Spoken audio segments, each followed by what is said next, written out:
Samantala, iniimbestigahan na ang insidente ng panloloko sa tanggapan ng Vice-Alkalde ng lungsod ng Ilagan matapos gamitin ng hindi pa nakikilalang individual o grupo ang pangalan ng opisyal upang umorder ng produkto sa ilang lokal na establishmento.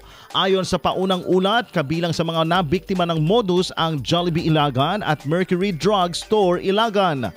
Agad namang kumilos ang opisina ni Vice Mayor Jave Diaz at nakipag-ugnayan sa Ilagan City Police Station at Regional Cybercrime Unit 2 upang imbestigahan ang insidente. Layon ng investigasyon na matukoy at mapanagot ang nasa likod ng panlilinlang.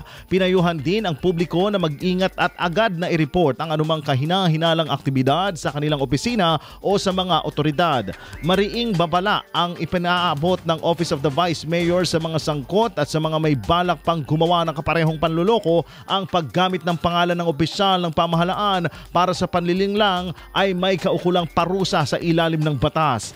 Anila, hindi ito palalampasin at haharapin ng mga responsable ang buong bigat ng batas. Hiniling din ng opisina ang kooperasyon ng publiko lalo na sa mga nakakakilala o may impormasyon kaugnay sa numerong 0967-736-0275, isang unregistered GCash number na ginamit umano sa scam. Bukas ang opisina ng Vice-Alkalde para sa anumang impormasyon na makatutulong sa isinasagawang investigasyon.